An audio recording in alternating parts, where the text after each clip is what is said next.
Le secteur social et médico-social rassemble des acteurs et des organisations dont les objectifs premiers consistent à accompagner, aider, soigner et soulager les citoyens dans leur parcours de vie, de la naissance à la tombe. Les métiers de ce secteur souffrent pourtant aujourd'hui d'un déficit de ressources humaines. Bien que les professionnels soient très attachés à leur métier, à l'envie d'être utiles, l'envie de protéger, ils se voient dans l'obligation d'abandonner, de jeter l'éponge. Les organisations du secteur social et médico-social doivent repenser les enjeux de la fidélisation de leurs collaborateurs. La fidélisation renvoie à l'envie pour les professionnels de continuer à exercer leur métier au sein de leur organisation. En effet, beaucoup de professionnels se voient contraints d'arrêter pour cause d'usure professionnelle liée à des souffrances physiques comme des TMS, mais aussi suite à un sentiment d'épuisement psychologique professionnel. Bien des travaux ont été menés sur le sujet, dont les premiers par Freudon-Gergé en 1974, qui avait observé l'apparition d'un sentiment de grande fatigue émotionnelle progressive, une perte de motivation et d'engagement qui engendrait des symptômes mentaux et physiques chez les professionnels qui travaillaient pour une agence de soins de santé alternatif.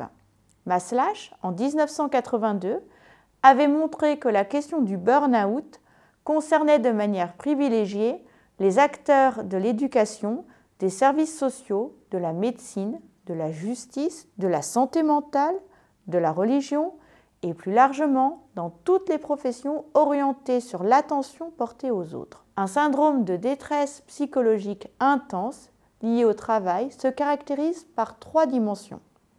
Une grande fatigue émotionnelle, une dépersonnalisation prononcée et un sentiment d'accomplissement personnel très faible.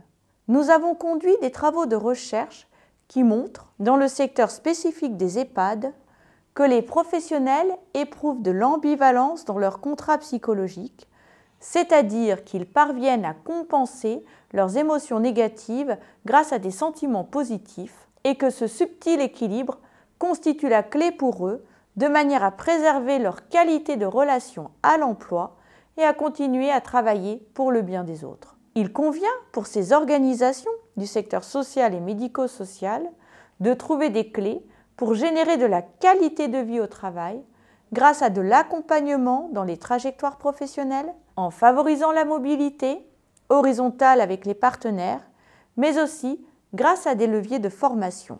Dans nos travaux, les établissements proposent des formations Montessori pour aider les professionnels à préserver la qualité du contact avec les résidents.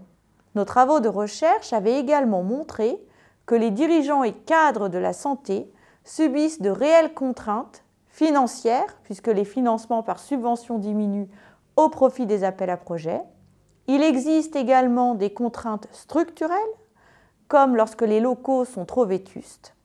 Il existe bien sûr également des problèmes en termes de dotation en ressources humaines, qui se manifestent par un fort turnover et un absentéisme élevé. Les dirigeants et les cadres managériaux doivent apprendre à concilier management souhaité du capital humain, c'est-à-dire promouvoir des relations de proximité avec leurs équipes dans la bienveillance, avec un management du capital humain subi quand il faut travailler avec des intérimaires ou des CDD. Dans nos travaux de recherche, nous avons montré que cette tension pouvait se résoudre grâce à des réunions d'équipe qui favorisent l'échange d'informations descendantes, mais aussi ascendantes, grâce à une présence et une écoute active des cadres managers, mais aussi par de l'accompagnement tout au long des parcours professionnels. Les cadres doivent pouvoir proposer des gestions des temps de travail en fonction des contraintes des professionnels, tout en préservant la qualité de la prise en charge des publics vulnérables. Ils doivent également s'appuyer sur les nouvelles technologies pour faciliter les échanges d'informations, pour valoriser le travail des équipes et partager les bonnes pratiques.